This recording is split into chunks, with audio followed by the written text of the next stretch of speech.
ऋषि मुनियों की पावन धरती, देश धर्म का नाता है। कहते सारे लोग यही हैं, गो हमारी माता है। जाग उठो ओ भारतवासी, जाग उठो ओ भारतवासी, गो पर छुरियां चलती हैं। बंद करो गो माँ की हत्या, सारी जनता कहती है। बंद करो गो माँ की हत्या, सारी जनता कहती है।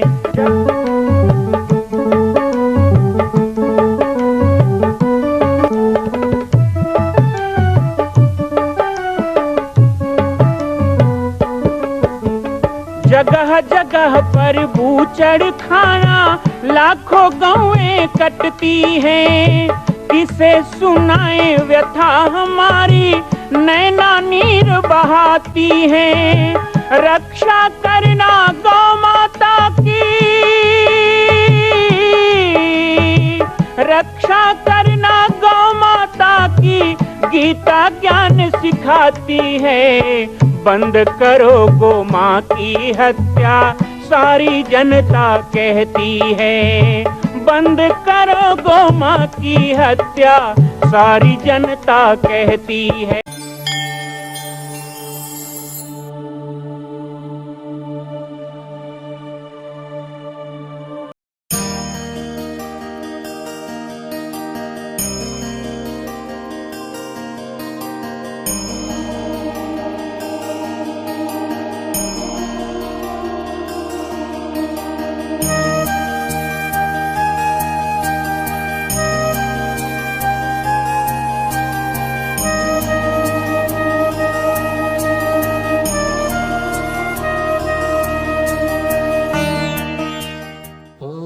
गुरुर्ब्रह्मा गुरुर्विष्णु गुरुरेव महेश्वर गुरुरेव परब्रह्म तस्मै श्री गुरुवे नमः।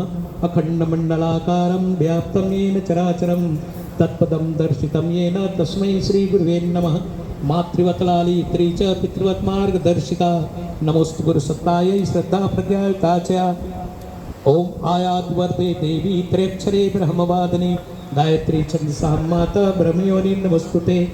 ओम श्री गायत्री नमः। आवायामि स्थापयामि पूजयामि ध्यायामि। सहस्त्रपादाक्षि शिरोर्वहवे, सहस्त्रनाम्ने पुरुषाय शाश्वते, सहस्त्रकोटि युगधारिणे नमः।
मूलं गोपद मंत्रमूलं गुरुवाक्यं, मोक्षमूलं गुरुकृपा। गुरुर्ब्रह्मा गुरुर्विष्णु गुरुर्देवो महेश्वर, गुरुसाक्षात् परब्रह्म तस्मै श्री गुरुवे नमः। सर्वे भवन्तु सुखिनः, सर्वे सन्तु निरामयाः, सर्वे भद्राणि पश्यन्तु माँ कश्चित् दुःखभाग् भवेत्। प्रेम से बोलिए कि भगवान की, वेद माता गायत्री की, श्री पूज्य गुरुदेव की, पूजनिया माता जी की, भारत माता की, गौ माता की, सनातन हिंदू धर्म की। आज बड़े ही पावन प्रसंग में यहाँ बेमित्र आने का अवसर मिला, क्योंकि ये आयोजन केवल एक यज्ञ का आयोजन नहीं है, बल्कि इस यज्ञ में 9 दंपतियों का मिलन, परिणय सूत्र में बंधना और नए जीवन की शुरुआत का ये कार्यक्रम है। ये कार्यक्रम विवाह का है, लेकिन विवाह का भी नहीं है, ये कार्यक्रम यज्ञ का है। तो जहां पर इस प्रकार के संयोग बनते हैं, जहां पर ऐसे पवित्र प्रसंग बनते हैं, वहां पर संतों का आना स्वाभाविक है। क्योंकि सामान्यतः शादी ब्याह के कार्यक्रम में जाने से ऐसा होगा कि सभी के घर जाना पड़ेगा। तो विवाह के कार्यक्रम में बुलाते तो जो है, पहला निमंत्रण सभी हमें ही देते हैं, लेकिन हम कहते हैं या तो विवाह के बाद आप आश्रम आइए वर वधू को लेकर आशीर्वाद दिलवाने, या फिर विवाह के पश्चात हम घर में आएंगे चरण पूजा आशीर्वाद देने। और शायद ये बात मेरे साथ ही नहीं है, ऐसे और भी संत हैं, विद्वान हैं, ऐसे तो बाबा जी नहीं आएंगे, है ना। तो बहुत सुंदर निमंत्रण मिला और बहुत पहले से निमंत्रण मिला, और जब से निमंत्रण मिला तब से ही निश्चित हो गया था। मैंने तो स्वयं को मिटा बैठा जगत को बांटते बांटते, स्वयं को मिटा बैठा जगत को बांटते बांटते लगता है कि जिंदगी दुगुनी हो जाए। 2 बार जीने का मन हो जाता है कभी कभी। बहुत छोटा लगता है जीवन जब सबके लिए जीने का प्रयास मनुष्य करता है। आप अपने लिए, घर परिवार के लिए, बच्चों के लिए जीते हैं, पता ही नहीं चलता जीवन कब निकल जाता है और बुढ़ापे की ढलान आने लगती है। तब आंख खुलती है कि सारा जीवन तो दूसरों के लिए जी लिया, अब अपने लिए जी लिया जाए, तो उसी समय मौत का बुलावा आ जाता है। लेकिन जिस समय हम सबके लिए जीने का प्रण कर लें, हम 9 साल के थे तब से माता पिता ने गुरुदेव के चरणों में सौंप दिया, और 9 साल की उम्र से सबके लिए जीने का प्रण बन गया। तो बड़ा आनंद आया इस जीवन में, और आगे भी आएगा। और भगवान से और चाहते हैं कि इस जीवन को इतना लंबा बनाए कि बहुत लोगों के काम आ सके। तो बहुत मुझे कहा गया कि मेरी काकी बहन है, कहा उसके विवाह में आपको आना है। मैंने कहा भी मैं विवाह में नहीं आऊँगा, उनको यज्ञ में ले आओ, यज्ञ में विवाह कराएं। उन्होंने कहा नहीं, हमें शादी को ही यज्ञ बना देना। 5 दिन का यज्ञ हुआ, उसी में बहन का विवाह हुआ। और एक भाई का जो फर्ज होता है ना, एक भाई की जो जिम्मेदारी होती है, जो नेम होते हैं, वो नेम भी मुझसे करवाए गए। और एक संत होने के नाते नहीं, एक भाई होने के नाते मैं सब किया, तो भी इतना आनंद आया। तो यज्ञ में और इस प्रकार के वातावरण में विवाह करना, एक बार इसे आकर देखें, इसे आदर्श बनाएं और भी परिवार शिक्षा ले, ये आदर्श बने सब लोगों के लिए। इसी प्रकार के विवाह और सामूहिक विवाह का आदर्श विवाह का आयोजन है। क्योंकि कहते हैं कि यज्ञ के पंडाल में, यज्ञ की वेदिका के सानिध्य में, देखो यज्ञ तो उसमें भी होता है। मैं शादी में आशीर्वाद देने गया था, बहुत पहले की बात है, दिल्ली की बात है। मैंने देखा कि सब कुछ हो गया, जितने होते हैं ना, पार्टी, खाना पीना और सब उपहार देना, फोटो खिंचवाना, बहुत सारे काम होते हैं ना शादी में, बहुत सारे काम, वो सब हो गया।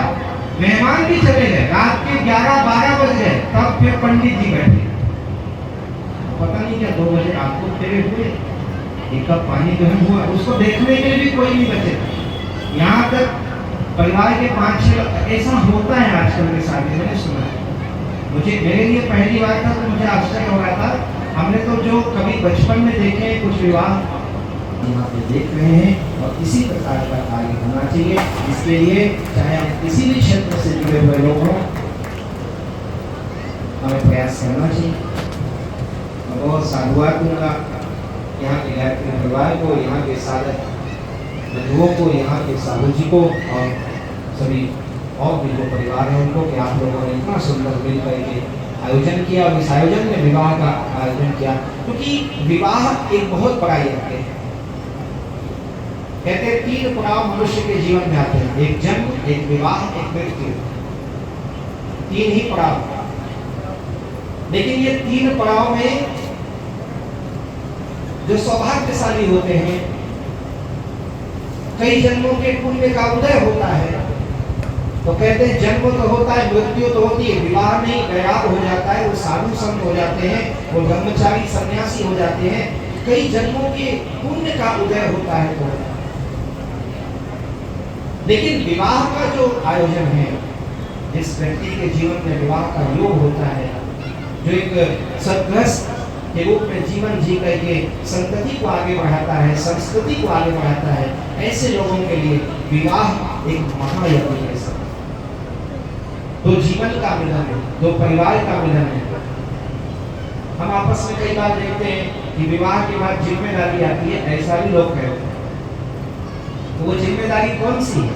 केवल एक परिवार की नहीं, एक परंपरा की जिम्मेदारी, और ये वर वधू दोनों के लिए बराबर होता है। कई बार ऐसा सोचते हैं कि जो बेटी किसी कुल में जाती है, दूसरे घर में जाती है, तो उसके ऊपर जिम्मेदारी हो जाती है कि उस कुल की मर्यादा को, वहाँ की परंपरा को निभाए, ये जिम्मेदारी आ गई। लेकिन उतना ही जिम्मेदारी वर के ऊपर भी आता है, उतनी ही जिम्मेदारी उस बालक के ऊपर भी आता है, क्योंकि वो दूसरे घर की कन्या को लेकर के आता है। बंगाल में आज भी परंपरा है, जब विवाह होता है ना, विवाह होता है तो वधू जब घर आती है तो वर जो होता है, हमारे यहाँ ऐसा कहेंगे तो उल्टा मान लेंगे, लेकिन बंगाल की परंपरा है, क्योंकि वैसे भी माँ का उपासक प्रदेश है, काली माता का बड़ा प्रभाव है, माँ शक्ति के उपासक लोग हैं। जब बहू घर में आती है तो हम देखते हैं उनके सब लोग स्वागत करते हैं, आरती उतारी जाती है, परिचय होता है, मुंह दिखाई दी जाती है, सम्मान होता है। लेकिन वहां पर जो वर होता है, जो दूल्हा होता है, जब पत्नी उसके घर में आती है, जब बहू घर में आती है, वधू घर में आती है, तो पीढ़े पे खड़ा करके आंगन में उसके पांव धोकर, उसे तिलक लगाकर, उसकी आरती करके उसे प्रणाम करता है कि हे माँ भगवती, आप इस रूप में मेरे घर में आई हो, अब मेरे जीवन का आप मंगल करो, मेरे परिवार को आप स्वर्ग बनाओ, ऐसे प्रार्थना करके फिर उसे पंडाल में प्रवेश कर। यत्र नारीस्तु पूज्यन्ते रमन्ते तत्र देवता कहा गया। जहाँ माता का सम्मान है, जहाँ कन्या का सम्मान है, जहाँ वधू का सम्मान है, जहाँ स्त्री का सम्मान, वहीं देवता वास करते हैं। आज शराब पीकर के बाप जब अपने घर में आता है और माता बहन बेटियों का असम्मान करता है, गाली गलौज करता है, मारपीट करता है, अपने आप कलह दरिद्रता और दुर्भिक्ष उसके घर में वास कर लेता है। लेकिन उसी के स्थान पर यदि माताओं का सम्मान कर, उन्हें तृप्त कर, उन्हें प्रसन्न कर, उनको अच्छे उपहार दे करके, उनका पूजन करके घर में प्रवेश कराया जाता है, तो वो घर स्वर्ग बन जाता है। तो इसलिए हम कहते हैं कि दोनों पक्ष की जिम्मेदारी होती है, केवल बेटियों की जिम्मेदारी न समझा जाए, बल्कि विवाह के क्षण में निर्णय किया जाए कि वर पक्ष की बहुत बड़ी जिम्मेदारी होती है कि आपके घर में एक ऐसा देवी शक्ति का आगमन हो रहा है जो आपकी कई पीढ़ियों को तारने वाली है, कई पीढ़ियों का विकास करने वाली है, आपका वंश बढ़ाने वाली है, आपके धर्म में सहायक बनने वाली है। इसलिए वर पक्ष को भी वधू का और वधू पक्ष का उतना ही सम्मान करना चाहिए। ये बहुत बड़े सम्मान की कसौटी का पर्व होता है, इसको बहुत बारीकी से, सूक्ष्मता से समझना चाहिए। ऐसे समय में गांभीर्य होने की जरूरत है, ऐसे समय में शालीन होने की जरूरत है, ऐसे समय में व्यवहारिक होने की जरूरत है, ऐसे समय में पगड़ी बांधा जाता है। साहू जी देखो पगड़ी लगा घूम रहे, पगड़ी लगाया जाता है, अर्थात विवाह कन्या दान करने वाला या कन्या का दान लेने वाला दोनों ही राजा जैसा सम्मान प्राप्त करता है। उसको गर्व होना चाहिए इस बात का। चाहे बहू को घर में लाओ तो भी लगना चाहिए मेरी छाती चौड़ी हो गई, मेरा सम्मान बढ़ गया। या बेटी को भी जब किसी योग्य वर्ग के हाथों में दो तो लगना चाहिए आज मेरे से बड़ा महान कौन होगा, मेरे से बड़ा अमीर कौन होगा जो मैंने इतना बड़ा पुण्य का कार्य कर लिया। कन्यादान हो यथोलक्षो हो दान दान ततो भवेत् कहा गया शास्त्रों में। तो ये दोनों ही स्थिति में बड़े गर्व का क्षण होता है जी, बड़े गौरव का क्षण होता है। मां कौशल्या की पावन जन्मभूमि छत्तीसगढ़ प्रांत में बालोद जिला में स्थित है श्री सर्वसिद्ध शक्तिपीठ जामड़ी पाटेश्वर धाम। परम पूज्य सद्गुरुदेव राजयोगी बाबा जी की तपस्थली श्री पाटेश्वर धाम और विश्व के अद्वितीय मां कौशल्या जन्मभूमि मंदिर निर्माण का दर्शन करने और इसी प्रकार समसामयिक विषयों पर अपना ज्ञान वर्धन करने के लिए और 10,000 गायों के लिए बनने वाले श्री हनुमान नंदीशाला गो अभ्यारण्य का समाचार प्राप्त करने के लिए आप सभी देखते रहें YouTube चैनल पर राम बालक दास, और हमारे चैनल को आप सभी सब्सक्राइब करें, घंटी का बटन दबाएं ताकि आप सूचनाओं से जुड़े रह सकें। जय श्री राम, जय गौ माता, जय गोपाल।